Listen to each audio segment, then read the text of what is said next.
ഓം ശാന്തി. നമ്മുടെ മുഖമെന്ന് പറയുന്നത് ധനത്തെ ആകർഷിക്കാനുള്ള കാന്തമാണ്. ഈ വായിൽ നിന്ന് വരുന്ന വാക്കുകളുടെ വർഷം ധനത്തെ നിങ്ങളിലേക്ക് വലിച്ചു കൊണ്ടുവരാനുള്ളതായിരിക്കുന്ന പ്രവാഹമാക്കാൻ നമുക്ക് സാധിക്കും. ശരിക്കും കാവ്യഭാഷയിൽ പറയുകയാണെങ്കിൽ ജീവിതസാഗരത്തിൻ്റെ ഉള്ളിലേക്ക് നിങ്ങൾ വലിച്ചെറിയുന്നതായിരിക്കുന്ന കൊച്ചു കൊച്ചു ബോട്ടുകളാണ് നമ്മുടെ വാക്കുകൾ. അത് ധനത്തെ ആകർഷിക്കുന്നതായിരിക്കുന്ന വാക്കുകളാണെങ്കിൽ അത് നമ്മളെ സമൃദ്ധിയിലേക്ക് തുഴഞ്ഞു കൊണ്ടുപോകും. അതല്ല നമ്മളെ ശപിക്കുന്ന രീതിയിലുള്ള വാക്കുകളാണ് വരുന്നതെങ്കിൽ അത് നമ്മളെ ദാരിദ്ര്യത്തിലേക്കും തുഴഞ്ഞു കൊണ്ടുപോകും. അതുകൊണ്ട് സമൃദ്ധിയുടെ തീരത്തേക്ക് നമ്മളെ തുഴഞ്ഞു കൊണ്ടുപോകത്തക്ക രീതിയിലുള്ള ശക്തമായിരിക്കുന്ന വാക്കുകൾ നമ്മുടെ വായിൽ നിന്ന് കൃത്യമായ രീതിയിൽ കൃത്യമായ വൈബ്രേഷനിൽ നമുക്ക് പറയാൻ സാധിക്കുകയാണെങ്കിൽ ജീവിതത്തെ ഇതിനേക്കാളേറെ നമ്മളെ സ്നേഹിക്കാനുമില്ല, നമ്മളെ ആശീർവദിക്കാനുമില്ല, നമുക്ക് വരം തരാനുമില്ല. അതുകൊണ്ട് നമ്മൾ മറ്റൊരാളുടെ അടുത്തൊരു വരം കിട്ടണമെങ്കിൽ നമ്മൾ എത്ര പ്രാർത്ഥിക്കണം, എത്ര സേവ ചെയ്യണം, എന്തെല്ലാം ചെയ്യണം. സ്വയം അവനവന് നമുക്ക് വരം കൊടുക്കാൻ കഴിയുമെങ്കിൽ അതിനുള്ള വണ്ടർഫുൾ ആയിരിക്കുന്ന ടെക്നിക്കാണ് വാക്കുകൾ. ഇത് പണ്ട് കാലം തൊട്ടേ ആളുകൾ ഉപയോഗിച്ചിരുന്നതാണ്. പലപ്പോഴും നമുക്ക് കാണാം ചില ആളുകൾക്ക് അനായാസമായ ജീവിതത്തിൽ ധനം ഒഴുകി വന്നുകൊണ്ടേയിരിക്കുന്നതും ചിലർ എത്രയും കഷ്ടപ്പെട്ടിട്ടും ധനം വരാത്തതും കാണാം. രണ്ട് കാരണങ്ങളാണ്. ഒന്ന്, മൈൻഡ് സെറ്റിൽ അവർ ആ മൈൻഡ് മസിൽ, നമ്മൾ ഇന്നലത്തെ വീഡിയോ പറഞ്ഞ പോലെ ധനത്തിന് വേണ്ടതായിട്ടുള്ള മണി മസിൽ അവർ ക്രിയേറ്റ് ചെയ്യാൻ തയ്യാറാവുന്നില്ല. അതുകൊണ്ട് ഓട്ടോമാറ്റിക്കായിട്ടുള്ള ഫ്ലോ അവർക്ക് കിട്ടില്ല. മനസ്സിൻ്റെ ഉള്ളിൽ സങ്കല്പങ്ങളുടെ ധാര വേറൊരു വഴിക്ക് പോവുകയും നമ്മൾ പറയുന്ന വാക്കുകൾ വേറൊരുന്നാവും ചെയ്തിട്ട് കാര്യമില്ല. അതുകൊണ്ട് രണ്ടിനെയും ബാലൻസ് ചെയ്യാൻ തക്ക രീതിയിൽ കൃത്യമായിട്ടുള്ള വിധി പ്രകാരമാണ് നിങ്ങൾ ഈ പറയുന്ന കാര്യം ചെയ്യുന്നതെങ്കിൽ വലിയ വ്യത്യാസം കൂടാതെ, വലിയ ദിവസങ്ങളുടെ വ്യത്യാസം കൂടാതെ നിങ്ങളുടെ ജീവിതത്തിൽ മാറ്റങ്ങൾ വരാൻ തുടങ്ങും. ഒറ്റ ദിവസം കൊണ്ട് മുഴുവൻ മാറുന്നല്ല. അങ്ങനെ കുപ്പിയിൽ നിന്ന് വന്ന ഭൂതം പറയും പോലെ കൈ ഞൊടിച്ചു ഇതാ കൊട്ടാരുണ്ടാക്കി, അങ്ങനൊരു മാജിക് അല്ല. ബട്ട് ഒരു കാര്യം എനിക്ക് ഉറപ്പാണ്, കൈ ഞൊടിക്കാം. വാക്കുകളെന്ന കൈ ഞൊടിച്ചുകൊണ്ട് ഊർജത്തിൻ്റെ പ്രകമ്പനങ്ങൾ സൃഷ്ടിച്ചുകൊണ്ട് നിങ്ങളുടെ ജീവിതത്തിലേക്ക് വലിയ മാറ്റങ്ങളെ അധികം വൈകാതെ ആകർഷിക്കാം. അതിനുള്ള സ്റ്റെപ്പായിട്ട് നമുക്ക് മുന്നോട്ട് പോകാൻ നിങ്ങളെ സഹായിക്കുന്നൊരു സാധനം തന്നെയാണ് നമ്മുടെ വാക്കുകൾ എന്ന് പറയുന്നത്. കാരണം ഈ കാര്യം നമ്മൾ പറയുമ്പോൾ വിത്ത് അനുഭൂതിയോടെ നമ്മൾ പറയുമ്പോൾ നമ്മൾ ഈ പ്രത്യേകമായിരിക്കുന്ന വാക്കുകൾ നമ്മൾ ഉപയോഗിക്കുമ്പോൾ ശരീരത്തിനെ കൃത്യമായ പൊസിഷനിൽ നമ്മൾ ഇരുത്തുമ്പോൾ എല്ലാം കൂടി ചേരുകയാണ്. ശാരീരികമായിക്കൊണ്ട് ഞാനൊരു ദിവസം നിങ്ങളോട് വീഡിയോയിൽ പറഞ്ഞതായിട്ട് ഞാൻ ഓർക്കുന്നുണ്ട്. നിങ്ങൾക്ക് നിങ്ങളുടെ ബെഡിൽ ചമ്രം പടിഞ്ഞിരിക്കാൻ സാധിക്കുമെങ്കിൽ ഏറ്റവും നല്ലത്. പോട്ടെ, ചമ്രം പടിഞ്ഞിരിക്കാൻ കാലുവേദനയാണ്, മുട്ടുവേദനയാണ്, സാധിക്കുന്നില്ല, ലെറ്റ് ഇറ്റ് ബി. എന്നാലും നട്ടെല്ല് നിവർന്നിരിക്കാൻ എല്ലാവർക്കും സാധിക്കുമല്ലോ. നട്ടെല്ല് നിവർന്നിരുന്നു കൊണ്ട് ഇതിന് ഏറ്റവും നല്ലതായിരിക്കുന്ന ദിശ പറഞ്ഞാൽ കിഴക്കോട്ട് നോക്കിയിരിക്കാൻ സാധിക്കുമെങ്കിൽ ഇത് നല്ലതാണ്. കാരണം ഉദയസൂര്യൻ അവിടെ നിന്നല്ലേ വരുന്നത്. അപ്പോൾ പ്രകൃതിയുടെ ഉയർച്ചയ്ക്കൊരു സഹായമാകുന്ന ദിശയാണ് കിഴക്കോട്ട് നോക്കുക. കുട്ടികൾ പഠിക്കുകയാണെങ്കിൽ നമ്മൾ പറയും അവരിന്ന് പഠിക്കാനിരിക്കുന്ന ദിശ കിഴക്കോട്ട് ഫേസ് ചെയ്തിട്ട് പറ്റുമെങ്കിൽ ഏറ്റവും നല്ലതാണ്. നമ്മൾ പ്രാർത്ഥിക്കാനിരിക്കുമ്പോൾ കിഴക്കോട്ട് നോക്കിയിരിക്കാൻ സാധിക്കുമെങ്കിൽ ഏറ്റവും നല്ലതാണ്. അതുപോലെ ഊർജത്തെ, ഉയർച്ചയിലേക്കുള്ള ഊർജത്തെ ആവാഹിക്കാനിരിക്കുമ്പോഴും കിഴക്കോട്ട് മുഖം തിരിഞ്ഞുകൊണ്ട് നിങ്ങളുടെ കട്ടിലിരിക്കാൻ സാധിക്കുമെങ്കിൽ ഏറ്റവും ബെസ്റ്റ്. അതെന്താ സിസ്റ്റർ കട്ടിലിൽ നിന്ന് പ്രത്യേകം പറയുന്നത്? കാരണം ഇത് ചെയ്യേണ്ടത് ഉണർന്ന് ഉടനെയാണല്ലോ. അതുകൊണ്ട് ദ ബെസ്റ്റ് ടൈം ഉണർന്ന് ആദ്യത്തെ അരമണിക്കൂർ സമയം നമ്മുടെ ബ്രെയിൻ മോസ്റ്റ് റിസപ്റ്റീവ് ആയിരിക്കും. എല്ലാ കാര്യങ്ങളെയും ഏറ്റവും കൂടുതൽ ആഗിരണം ചെയ്യാൻ വിധം അത് സജ്ജമായി നിൽക്കുന്നതായിരിക്കുന്ന ഒരു സമയമാണ് ഉണർന്ന ആദ്യത്തെ അരമണിക്കൂർ സമയം. ആ സമയത്തിൽ ആദ്യത്തെ 5 മിനിറ്റിലാണ് നിങ്ങൾ ഈ കാര്യം ചെയ്യേണ്ടത്. അപ്പോഴാണ് ഏറ്റവും പവർഫുൾ ആയിക്കൊണ്ട് നമ്മുടെ ഉപബോധ മനസ്സുകളെ നിങ്ങൾക്ക് ഹീൽ ചെയ്യാൻ സാധിക്കുക. പണ്ട് തൊട്ട് തന്നെയുള്ളതായിരിക്കുന്ന ആളുകൾ ഉപയോഗിച്ചതായിട്ടുള്ള ടെക്നിക്കാണിത്. ഒരു ഏൻഷ്യൻ മെത്തേഡാണ്. ധനത്തിനെ കുറിച്ചുള്ളതായിരിക്കുന്ന മോസ്റ്റ് പവർഫുൾ ആയിരിക്കുന്ന വിവേകമാണിത്. അതുകൊണ്ട് വിസ്ഡമാണ്, ആൻഷ്യൻ വിസ്ഡം എന്ന് വേണമെങ്കിൽ പറയാം. മറ്റൊന്ന്, ഇത് നമ്മൾ സൗണ്ട് എനർജിയുടെ സയൻസും യൂസ് ചെയ്യുന്നുണ്ട്.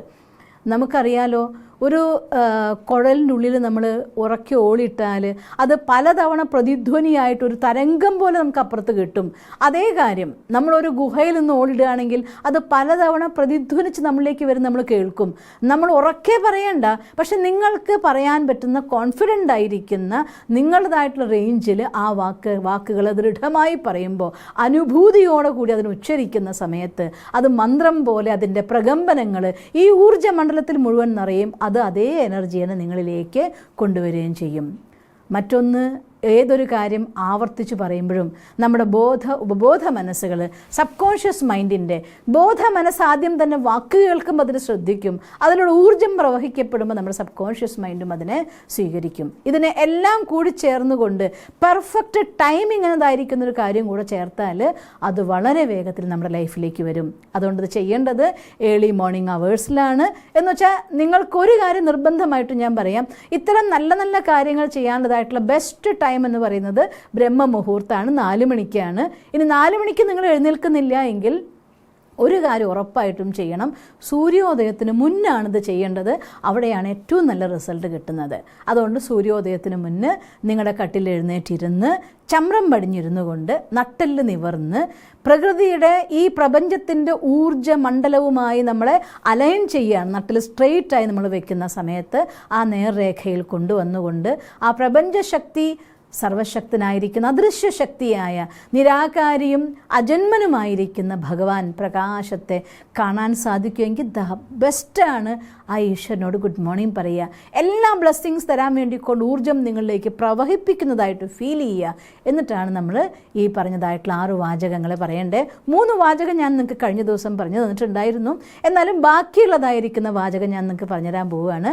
4ാമത്തെ വാചകം നമ്മൾ പറയേണ്ടത്, എൻ്റെ ഇൻകം സ്ഥിരമായി എല്ലാ വിധത്തിലും വർദ്ധിച്ചുകൊണ്ടേയിരിക്കുകയാണ്. എൻ്റെ വരുമാനം എല്ലാ രീതിയിലും എല്ലാ ദിവസവും വർദ്ധിച്ചുകൊണ്ടേയിരിക്കുന്നു. ഒന്നുകൂടെ പറയാം, എൻ്റെ വരുമാനം എല്ലാ ദിവസവും എല്ലാ രീതിയിലും വർദ്ധിച്ചുകൊണ്ടേയിരിക്കുന്നു എന്ന് കാണാം. പല പല സോഴ്സുകളിൽ നിന്ന് നിങ്ങൾക്കുള്ളതായിരിക്കുന്ന സോഴ്സസ് എന്താണോ അതിലൊക്കെ. അപ്പോൾ ചിലർ ചോദിക്കാറുണ്ട്, എൻ്റെ ഹസ്ബൻഡിന് വേണ്ടി എനിക്ക് ചെയ്യാൻ പറ്റുമോ? നിങ്ങൾക്കല്ല ഇൻകം, ഹസ്ബൻഡിനാണ് ഇൻകം എങ്കിലും നിങ്ങളുടെ വീട്ടിലേക്ക് ഇൻകം വരുമ്പോൾ സ്വാഭാവികമായിട്ട് അതിനാണല്ലോ. നിങ്ങളുടെ മക്കളെ ആവാം, നിങ്ങൾക്ക് ഏതെങ്കിലും ഗിഫ്റ്റ് കിട്ടുന്നതാവാം, ഒരു ലോട്ടറി അടിക്കുന്നതാവാം, സാധനം വാങ്ങാൻ പോകുമ്പോൾ സൂപ്പർ മാർക്കറ്റിൽ എത്ര കൂപ്പൺ നമ്മൾ പൂരിപ്പിച്ച് കൊടുക്കാറുണ്ട്, അതിനൊരു ഗിഫ്റ്റായിട്ട് വന്നതാണെങ്കിലോ എവിടെന്നെങ്കിലും വരട്ടെ, പല പല വഴികളിലൂടെ നിങ്ങൾ ആഗ്രഹിക്കുന്ന എല്ലാ സാധനങ്ങളും നിങ്ങളിലേക്ക് വന്നെത്തുകയാണ്. ഒരു ദിവസം കൊണ്ടല്ല, എല്ലാ ദിവസവും അത് വർദ്ധിച്ചുകൊണ്ടേയിരിക്കുകയാണ്. അപ്പോൾ അതുകൊണ്ട് അത്തരത്തിൽ എല്ലാ ദിവസവും എൻ്റെ വരുമാനം എല്ലാ ദിവസവും എല്ലാ രീതിയിലും വർദ്ധിച്ചുകൊണ്ടേയിരിക്കുന്നു എന്ന് സന്തോഷത്തോടെ പറയുക. ഇത്തരം കാര്യം പറയുമ്പോൾ ശരിക്കും പറഞ്ഞാൽ നിങ്ങളൊന്ന് ആലോചിച്ച് നോക്കിയാൽ, ഇന്നലെ നമുക്ക് കിട്ടിയത് 5000 രൂപ ഇൻകം, ഇന്ന് അത് 10,000 രൂപയായി, 15,000 രൂപയായി, കൂടിക്കൊണ്ടേയിരിക്കുക. 3ാമത്തെ ദിവസം 15,000 രൂപ കയ്യിൽ കിട്ടുമ്പോൾ നിങ്ങളുടെ മുഖത്തുള്ള പുഞ്ചിരി എങ്ങനെയായിരിക്കും? നിങ്ങളുടെ സന്തോഷം എത്രയായിരിക്കും? ആ പുഞ്ചിരിയോടെ, ആ സന്തോഷത്തോടെ, ആ ചിരിയോട് കൂടിയിട്ട് നിങ്ങൾക്ക് അതിനെ കാണാനായിട്ട് സാധിക്കണം. എന്നിട്ട് ഹൃദയം കൊണ്ട് നന്ദി പറയണം. ഇത് പറയുമ്പോൾ അതൊരു കണ്ടിന്യൂസ് ആയിട്ടുള്ള ഫ്ലോ ആയിട്ട് നിങ്ങളുടെ ജീവിതം എങ്ങനെ നമ്മൾ ഡേ ടു ഡേ ഫ്ലോ ചെയ്തുകൊണ്ടേയിരിക്കുന്നു, അതിനൊപ്പത്തിനൊപ്പം ധനവും നമ്മുടെ കൂടെ ഒഴുകി വന്നുകൊണ്ടേയിരിക്കാനുള്ളതായിരിക്കുന്ന ഒരു പ്രോസസ്സിന് നിങ്ങളെ തയ്യാറാക്കുകയാണ്. ഇതാണ് 3ാമത്തെ വാചകം. അടുത്ത വാചകം നമ്മൾ പറയേണ്ടത്, പലപ്പോഴായിട്ട് പല സന്ദർഭങ്ങളിലായിട്ട് ധനത്തിന് നേരെ ഉപയോഗിച്ചതായിട്ടുള്ള അവഗണനകൾക്കുള്ള പ്രായശ്ചിത്താണ്. കാരണം അറിയോ നിങ്ങൾ പറഞ്ഞിട്ടുണ്ടോ എന്നറിയില്ല, മനസ്സിലെങ്കിലും ചിന്തിച്ചിട്ടുണ്ടായിരിക്കും, ഇഷ്ടം പോലെ ധനമുള്ള ഒരാളെ കാണുമ്പോൾ നേർവഴിക്കൊന്നും ആർക്കും അങ്ങനെ പൈസ ഉണ്ടാക്കാൻ പറ്റില്ലല്ലോ. പൊതുവേ നമ്മുടെ സൊസൈറ്റിയിൽ കേൾക്കുന്ന ഒരു കമൻറ്റാണ്, കുറച്ച് പൈസയുള്ള ഒരാളെ കണ്ടു കഴിഞ്ഞാൽ അതെങ്ങനെ ഉണ്ടാക്കിയത് ആർക്കറിയാനാ? ഒരാൾ ഇതുവരെയുള്ള തലമുറകളുടെ പൈസ കൊണ്ടുവരികയാണെങ്കിൽ അത് അച്ഛൻ്റെ സമ്പത്ത് കിട്ടിയതല്ലേ, അതിപ്പോൾ നമുക്ക് ഉണ്ടാക്കാൻ അങ്ങനെയൊന്നും സാധിക്കില്ല, അത് അവർക്കുള്ളതാണെന്ന് പറയും. അതല്ല, അധ്വാനിച്ചുണ്ടാക്കിയതാണെങ്കിൽ പെട്ടെന്ന് എങ്ങനെയാണ് പണക്കാരനായത്? അതിന് വല്ല കുറുക്കു വഴി കണ്ടെത്തിയിട്ടുണ്ടാവും. ഇങ്ങനെ പല പല വാക്കുകൾ നമ്മൾ പല സന്ദർഭങ്ങളിലായിട്ട് പറയുക വഴി നമ്മൾ ധനവുമായിട്ടൊരു ഫ്രണ്ട്ഷിപ്പ് അല്ല, ഒരു ശത്രുത പുലർത്തിയിട്ടുണ്ട്. അഥവാ ധനത്തിനോടൊരു എതിർപ്പ് കാണിച്ചിട്ടുണ്ട്. ഇത്രയൊക്കെ പണത്തിൻ്റെ ആവശ്യം എന്താ ഉള്ളത്? ആവശ്യം നടന്നാൽ പോരെ. ഇങ്ങനെയുള്ള എന്തെല്ലാം കമൻറ്റുകൾ നമ്മുടെ ഭാഗത്തുനിന്ന് വന്നിട്ടുണ്ടായിരുന്നോ ആ കമൻറ്റിനൊക്കെയുള്ളതായിരിക്കുന്ന സൊല്യൂഷൻ അഥവാ പ്രായശ്ചിത്തമാണ് നമ്മൾ അടുത്ത് പറയാൻ പോകുന്ന വാചകം. ഞാൻ ധനത്തിനോടുള്ള എല്ലാ എതിർപ്പുകളെയും ഇല്ലാതാക്കിക്കൊണ്ട് എൻ്റെ തുറന്ന മനസ്സോടെ ധനത്തെ സ്വീകരിക്കുന്നു. ധനത്തിനോടുള്ള എല്ലാ എതിർപ്പുകളെയും ഇല്ലാതാക്കിക്കൊണ്ട് തുറന്ന മനസ്സോടെ അഥവാ തുറന്ന ഹൃദയത്തോടെ ഞാൻ ധനത്തെ സ്വീകരിക്കുന്നു. ഇതിങ്ങനെ തന്നെ വേണം നമ്മൾ ഈ വാചകങ്ങളെ പറയാൻ. എൻ്റെ എല്ലാ എതിർപ്പുകളെയും ഇല്ലാതാക്കിക്കൊണ്ട് എൻ്റെ ഹൃദയം കൊണ്ട് അഥവാ മനസ്സുകൊണ്ട് ഞാൻ ധനത്തിനെ സ്വീകരിക്കുന്നു എന്നാണ് അടുത്ത വാചകം പറയേണ്ടത്. ഇത് പറയുമ്പോൾ നമ്മൾ പണ്ട് പറഞ്ഞ എല്ലാ വാക്കുകൾക്കുള്ള പ്രായശ്ചിത്താവുകയാണ്. ഒരു ദിവസം ഇതിലൊരു വാചകം നിങ്ങൾ 10 തവണയെങ്കിലും മിനിമം റിപ്പീറ്റ് ചെയ്യണം കേട്ടോ. ഇക്കാര്യം മറക്കരുത്. ഒരു വാചകം നമ്മൾ ആദ്യം പറഞ്ഞതായിരിക്കുന്ന ധനം എന്നിലേക്ക് അനായാസമായി എളുപ്പമായി ഒഴുകി വരുന്നു, ഞാൻ ധനത്തിൻ്റെ കാന്തമാകുന്നു, എൻ്റെ ജീവിതത്തിലേക്ക് എല്ലാ ദിവസവും ഒഴുകിയെത്തുന്നതായിരിക്കുന്ന അനന്ത സമൃദ്ധിക്ക് ഞാൻ ഹൃദയം കൊണ്ട് നന്ദി പറയുന്നു, എൻ്റെ ഇൻകം എല്ലാ ദിവസവും എല്ലാ രീതിയിലും വർദ്ധിക്കുന്നു. 5-ാമത്തെ വാചകം ധനത്തിനോടുള്ള എല്ലാ എതിർപ്പുകളും ഇല്ലാതാക്കിക്കൊണ്ട് ഞാൻ ധനത്തിന് എൻ്റെ ഹൃദയം കൊണ്ട് സ്വീകരിക്കുന്നു. ആക്ച്വൽ നമ്മുടെ അടുത്തേക്ക് വന്നതായിട്ട് ഒരു കാര്യം ഉറപ്പാണല്ലോ. ഞാൻ എപ്പോഴും ചിന്തിക്കാറുണ്ട്, ധനം പോസിറ്റീവ് എനർജിയാണെന്നുള്ളതിൻ്റെ പ്രൂഫാണ് ലക്ഷ്മി ദേവി. ദേവിയായിട്ടാണ് ധനത്തിനെ പറയുന്നത്. അതുകൊണ്ട് ലക്ഷ്മി ദേവി ഇരിക്കണമെങ്കിൽ ശുദ്ധിയിലേ ഇരിക്കൂ, വൃത്തിയിലേ ഇരിക്കൂ, എന്തെല്ലാം ഒരുക്കങ്ങൾ നമ്മൾ ചെയ്യും. ഇപ്പം ദേവിയാണ്, ഈ പ്രപഞ്ചത്തിൻ്റെ ഗസ്റ്റാണ്, നമ്മുടെയും ഗസ്റ്റാണ്. അപ്പോൾ ഒരു വലിയ ഗസ്റ്റിനെ സ്വീകരിക്കാൻ വിധം ഹൃദയം നിറഞ്ഞ സന്തോഷം നിറഞ്ഞ എല്ലാം തന്നു പോകുന്ന ഗസ്റ്റ്, ആ ഗസ്റ്റിനെ സ്വീകരിക്കുമ്പോണ്ടാവുന്ന അത്രയും ആനന്ദത്തോടെ ധനത്തിന് നിങ്ങൾ സ്വീകരിക്കുന്നതായിട്ട് ഫീൽ ചെയ്യൂ. 2 കൈ നീട്ടി സ്വീകരിക്കുകയാണ്. അൺലിമിറ്റഡായിട്ട് പ്രപഞ്ചത്തിൽ നിന്നും ധനം നിങ്ങളിലേക്ക് ഒഴുകി വരികയാണ്. നിങ്ങളുടെ കൈകൾ നിറഞ്ഞുകൊണ്ടിരിക്കുകയാണ്, നിങ്ങൾ ഹൃദയത്തോട് ചേർത്ത് പിടിച്ചിരിക്കുകയാണ്. അൺലിമിറ്റഡ് ആയിട്ടുള്ള ഹാപ്പിനെസ്, അൺലിമിറ്റഡ് ആയിട്ടുള്ള മണി, അത് വൃത്തിയായിരിക്കുന്ന നല്ല ധനമാണ്, പോസിറ്റീവ് എനർജിയാണ്, ഒഴുകി വന്ന് നിറഞ്ഞിരിക്കുകയാണ്. നന്ദി പറഞ്ഞുകൊണ്ടിരിക്കും ഈശ്വരനോട്. ഈശ്വര, എൻ്റെ എല്ലാ ആവശ്യങ്ങൾക്കും വേണ്ടി ഒഴുക്കി തരുന്നല്ലോ, നിനക്ക് ഒത്തിരി നന്ദി.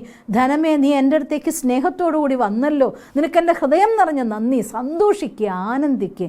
അങ്ങനെ വീണ്ടും പറയൂ, ധനത്തോടുള്ള എല്ലാ എതിർപ്പുകളെയും ഇല്ലാതാക്കിക്കൊണ്ട് ഞാൻ എൻ്റെ ഹൃദയം കൊണ്ട് മനസ്സുകൊണ്ട് ധനത്തിന് സമ്പത്തിനെ സ്വീകരിക്കുകയാണ് എന്ന് പറയണം.